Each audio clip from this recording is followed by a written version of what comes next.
Hi, I'm Kirsten Reiswig, and today I have a historical fiction book for you called I Survived the Children's Blizzard of 1888.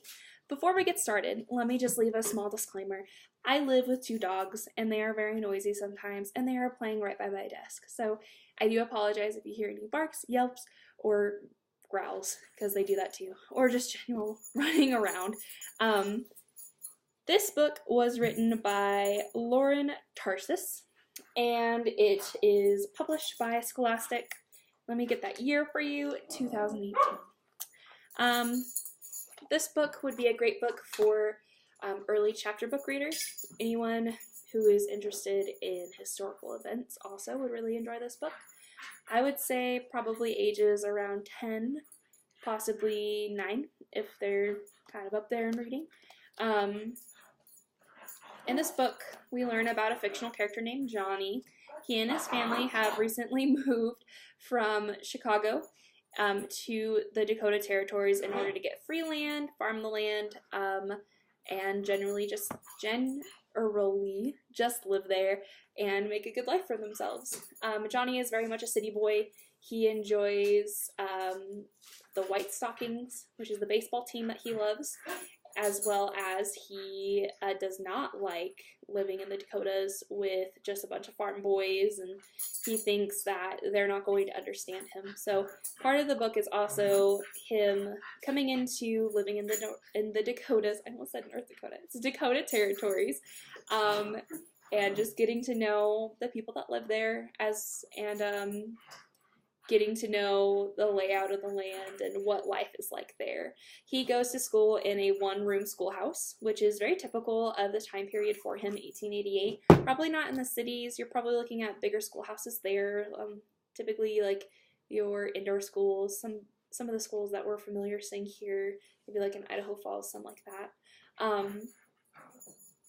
But here it's a one-room schoolhouse. There's one teacher who teaches all the ages of kids.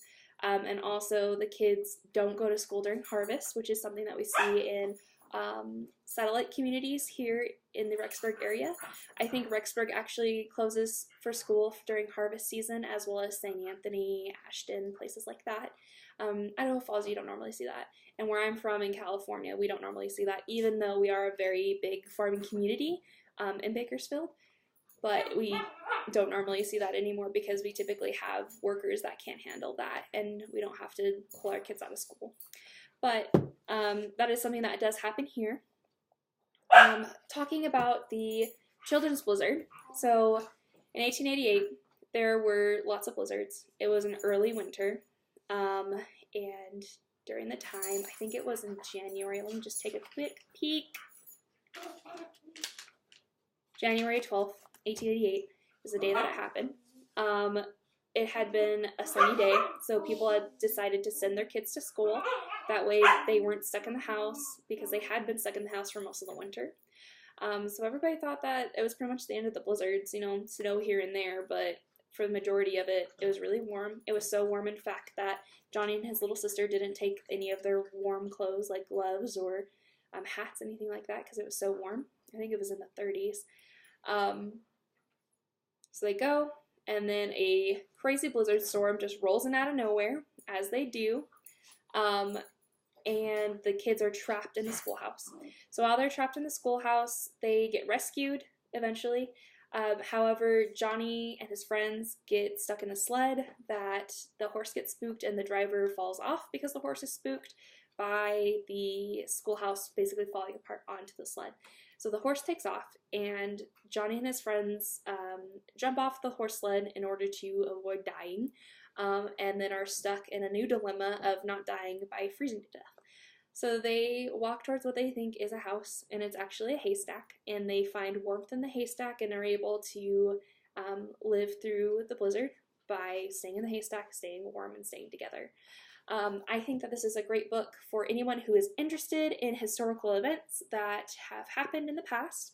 There are also, to give you an idea of the series of what you're kind of looking at, the timelines, there's the destruction of Pompeii, 79, as well as the American Revolution, And then it goes all the way to modern day events such as the Japanese tsunami in 2011 and the Joplin tornado in 2011. So if you or a loved one or a child that you know that is about this reading level, that's ready to read chapter books that are about 108 pages long, are interested in historical events, I would highly suggest the I Survived series, and just take a moment and read it with them and answer any questions that they might have, because this is a great jumping off point of, hey, you know, why are blizzards like that? Or what was farming community like back in this time? Or what did a mud house look like? Which actually they have pictures of the type of houses that they would live in generally. Up here in the very back is the author, and she's in the typical house that Johnny lived in, which is made out of mud blocks. But yeah, it just opens up the floodgates for questions, and any historical buffs would love to answer them. Any children that are interested in history would also love to read this book. So that's my book presentation.